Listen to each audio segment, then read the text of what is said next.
Hey guys, my name is Joel. So, welcome to our depth analysis of sales trends and distribution.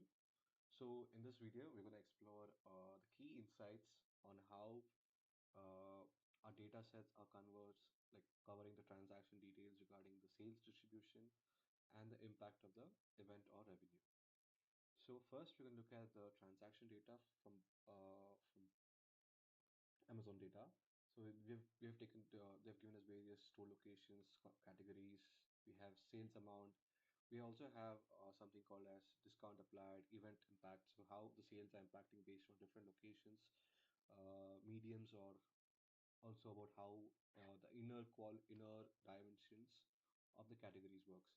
So the first, let's look at our summary statistics. So in the summary statistics, it gives us the entire spreadsheet data of the variance that occurs around the different fields. So it gives us the faster statistical approach. Let's, for example, we are taking data shown during the peak shopping sales, and then you have various stock levels. So this gives a brief. So now how to uh, display the summary statistics? Follow the simple steps. Okay.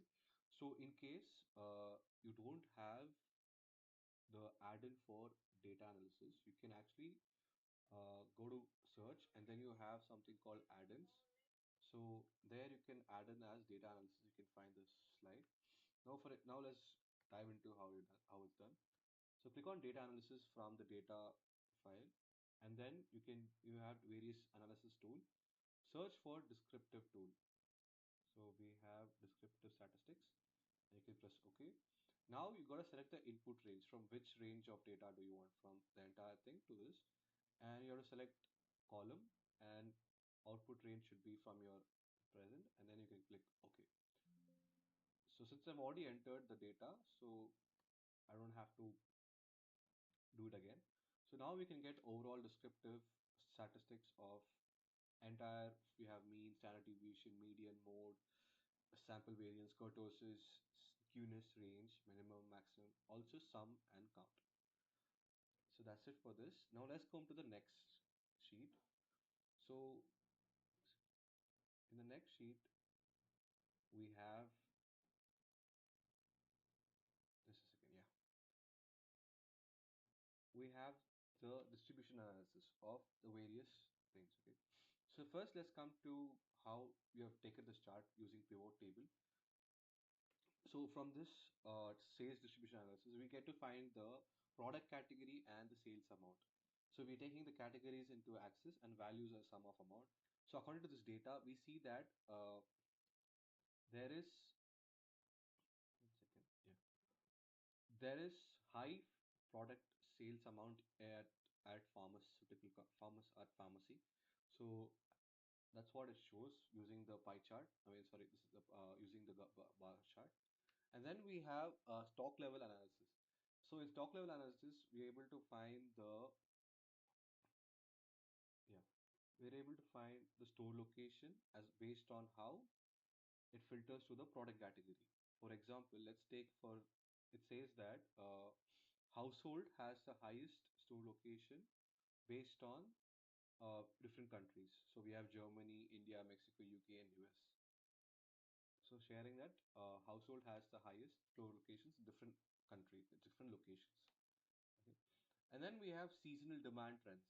So what it does is that uh, taking the graph of different event happening like Black Friday and then Cyber Monday, holiday seasons, natural disaster, and maybe not, maybe sometime there will be event like sales event, not at all. So we will take the seasonal demand on the axis, and the values will be to find the sum of the amount that happens. So we get to know that from this perspective that during the peak time, we find that uh, we find that only during holiday seasons we find the peak amount of sales, and then off peak we have during the that is also during the natural disasters is very less, and none also is less, and during Black Friday it's kind of less. So it gives us the statistical visualization of the sales distribution happening. Like for instance, we can say that aligns with the holiday shopping trends, similar clothing sales happening in different summer locations. Understanding these trends, so understanding these trends allows the businesses to adjust marketing and promotional efforts accordingly. So it is very easier to visualize rather than interpret certain situations, right? So it helps the company to understand. Now let's come to the next one. That's the fifth part. That is the weather impact on sales. How the sales impact on based on weather ideas based on this diagram. So we see that it is moderate during the sales doesn't impact much during when there's none this thing, but you can see there is a slightly less impact on the sales, which is kind of is kind of good when this company can statistically approach. And then we have the supply performance analysis. So what the supply performance analysis does is that it understands the reliability score of the supplier, whether he is delivering on time based on the outcome. So we are taking uh, the count of the supplier reliability with the access category as suppliers reliability score. Okay, so in this we see that ranging from 0.09. So let's come back to sheet 1. So from ranging from 0 point, so we're taking from this graph, we're taking the we have various sets of data, but in this we're taking the range from starting from 0.01. So coming back to the diagram, sorry, yeah, come back to the diagram.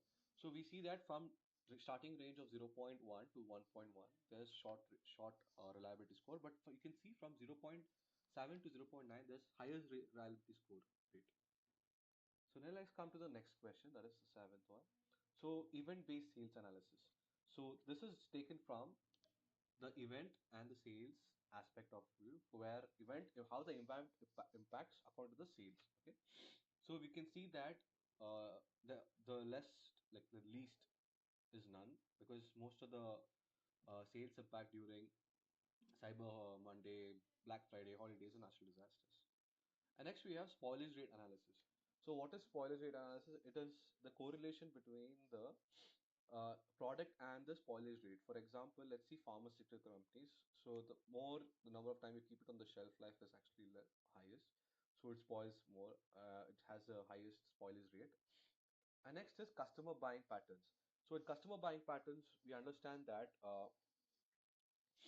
let's see the thing. The count the product category towards the store location. We see that electronics has the highest store location.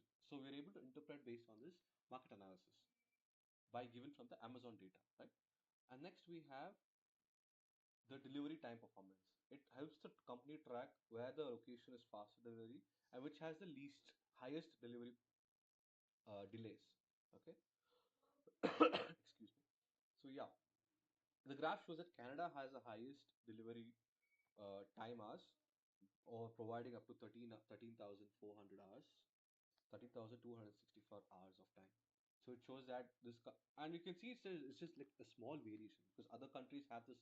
It's not a bigger variation. It's like there's a less variation. It's kind of good how the company is able to track the delivery time hours. And next we have store location performance. So in this store location performance, we get to know that based on the sales happening in different store, how much amount of sales is happening. Last time we saw the stock amount. This time we're seeing the sales amount. So in India we see that there is 12,000, there's 1,26,000, and then Mexico is 1,29,000. So the sales varies according to the different countries. So in this graph you can get to know that the US has the highest sales amount, which based on the store location, whereas other countries have different store locations in this data.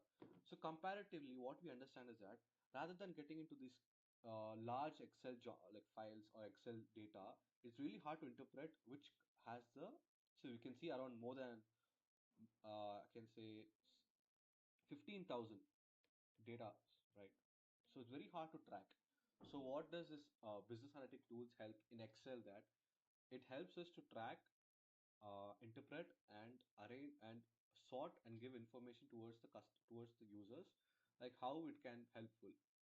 So it says that so these insights can help business refine their strategies for better revenue and management, and also help in tracking the customer satisfaction. So yeah. That's it for today. And if you found this analysis helpful, please don't forget to like, share, subscribe. Any questions, down in the comment section. Thank you.